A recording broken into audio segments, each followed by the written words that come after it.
Before time learned to measure itself, before the world knew the weight of kings and wars, there was a realm that floated beyond the reach of mortal hands, a kingdom born of light and cloud, where stone defied gravity and the sky itself breathed with divine fire.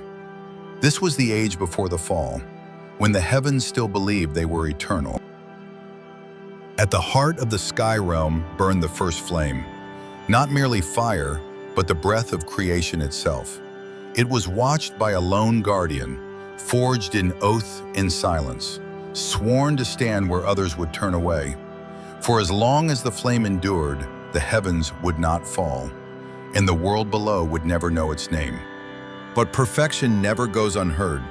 In the spaces between light and shadow, something ancient stirred. The sky began to listen to voices without breath, promises without form, and hunger older than flame itself. What crept through the clouds did not arrive as an army, it arrived as a whisper.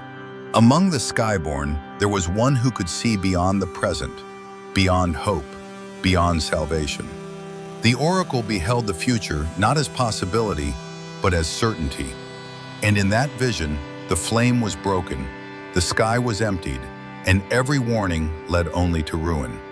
So the oracle chose silence, believing that some truths, once spoken, hasten their own arrival.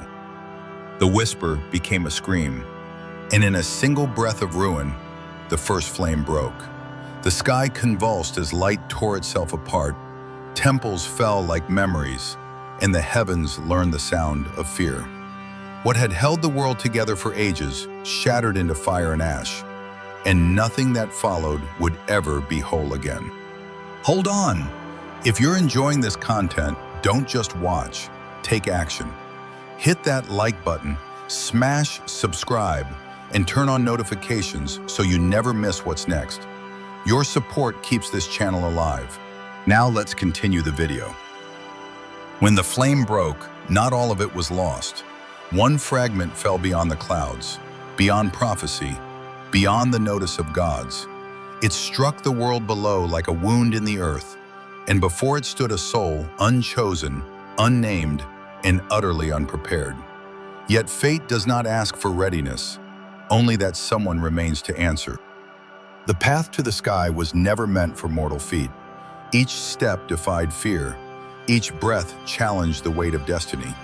Below lay the world that could not be saved by waiting. Above, the ruin that demanded to be faced. And so the climb began, not with hope, but with resolve strong enough to carry it. Power does not yield to strength. It listens for truth. Before the flame stood a mortal carrying every reason to turn away: fear, doubt, the promise of survival. Yet the fire did not demand victory, it demanded sacrifice. And in that moment, the world held its breath, waiting to learn what would be given, so that everything else might endure. The flame was not restored by force, but by surrender. As mortal hands released what they loved most, the sky remembered how to breathe. Light surged where ruin once reigned. Temples rose from dust and fire, and the heavens were reborn in brilliance. The flame burned whole once more, brighter than it had ever been, yet forever changed by the price it had demanded. The sky was saved, but not by a name carved into stone. What stood at the edge of the world was not flesh, nor breath, nor life as it once was, but an echo of a choice already made. No songs were written, no return was promised. For myths are not born from power, but from the quiet moment when someone gives everything and leaves only meaning behind. The world may never remember who stood here, but the flame remembers.